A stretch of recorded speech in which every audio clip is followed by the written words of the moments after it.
Hi there guys, and welcome to another edition of Leona's Table. So today we're going to actually be doing beer can chicken.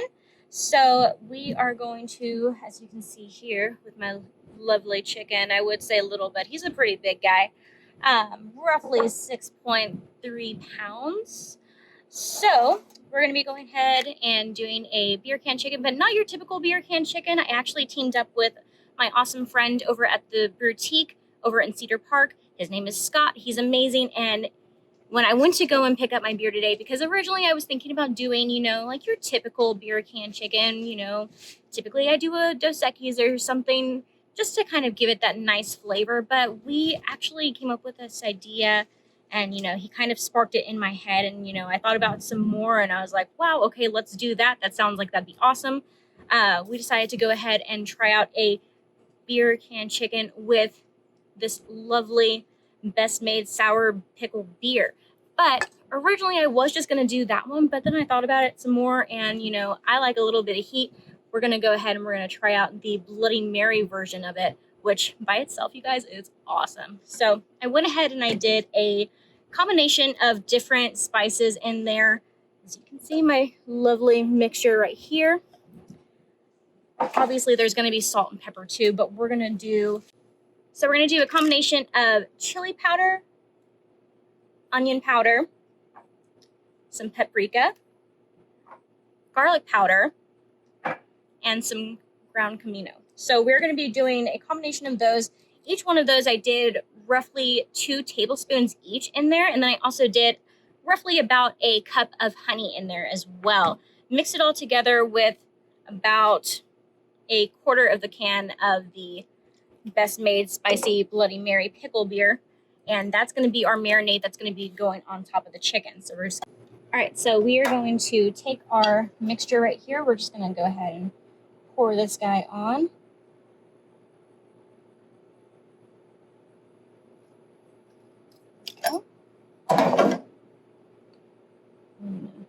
Just spread that around.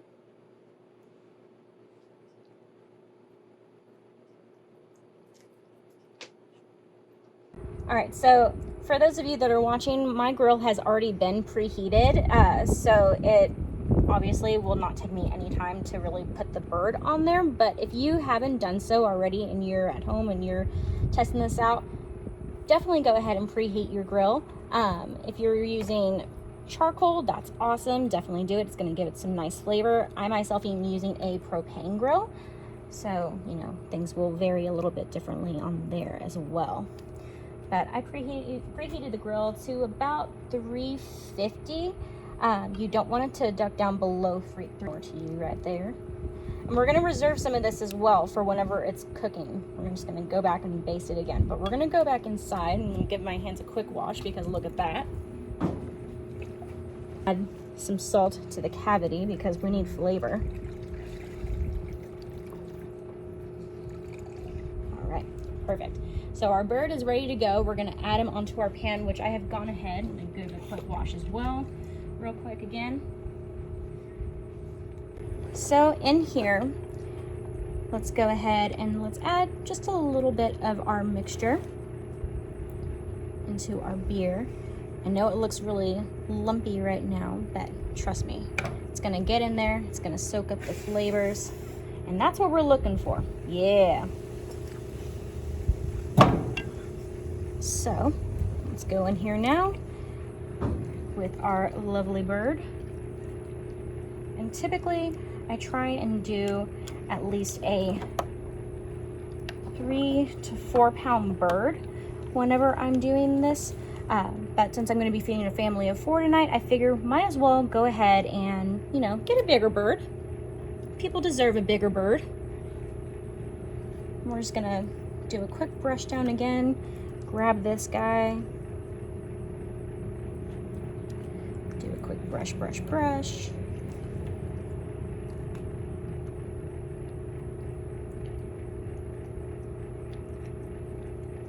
And get all the flavor that we can possibly get, because no one likes a flavorless bird.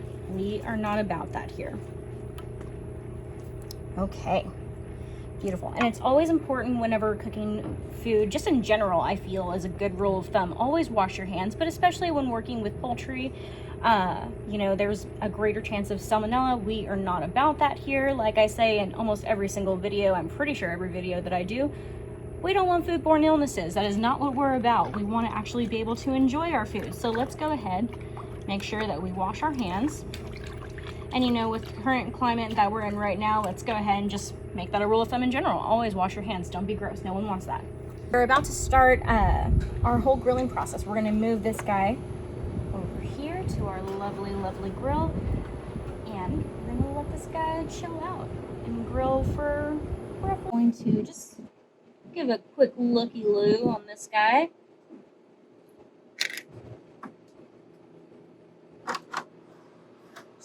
Turn around. Yeah.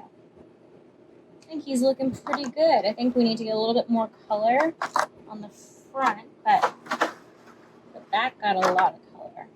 So did the wings. So it's looking good. And we're going to come back and check on this here in another 30 minutes or so. Like I said, we're trying to cook the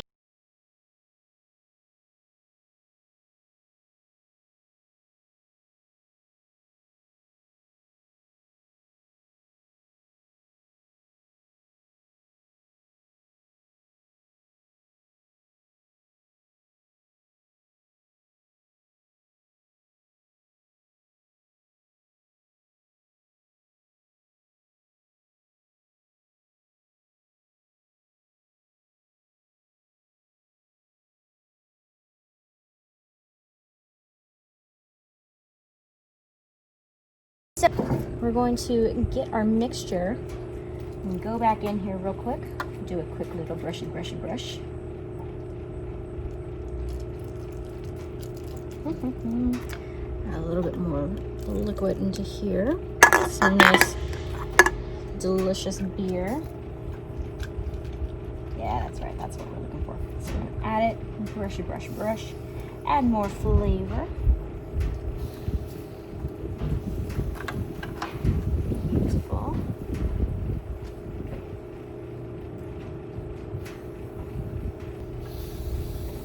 And while we're doing this, what we're doing is just adding just more flavor, like I said, but also just making sure that it's getting enough moisture because we don't want it to dry out. Not wanting a dry bird. This is not what we're aiming for here. Right in here. We're looking for an internal temperature of 165 degrees.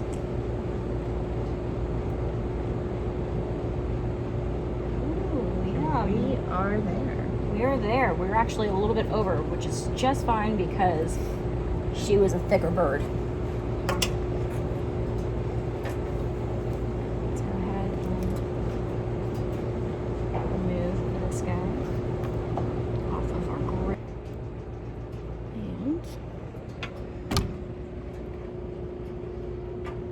And she's looking pretty beautiful.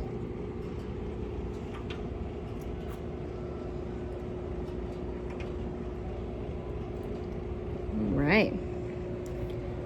So she actually took a little bit longer than the original hour and 30 minutes. It looked a little bit closer to about, what, 2:30 actually. And just because extra time, because this was actually a little over 6-pound chicken. So because of that, we added a little bit of extra time just to make sure that it was cooked all the way through. But she's done. Now we're gonna go ahead, let it rest, and then we're gonna carve it up, add our sauce to it, and that is it. I know, I was looking at Oliver. All right, so we're gonna go ahead and we're gonna cut into this guy. And that is ridiculously moist.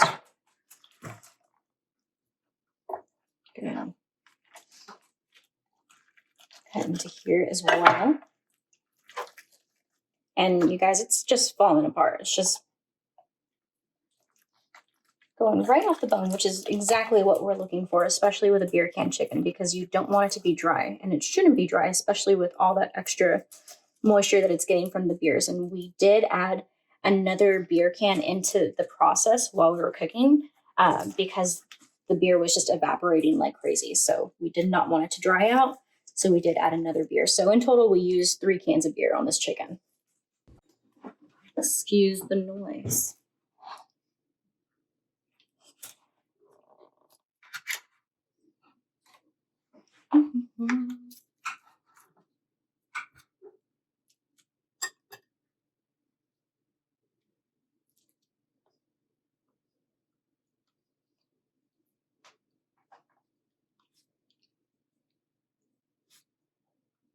That's extremely moist and flavorful, and I hate the word moist, but that's literally the only word to describe the chicken. It's just very tender and it falls apart in your mouth, which is awesome. And the flavor from the chicken and from the spices, from the actual beer itself is amazing. And we went ahead and we did 3 different types of beer for this chicken.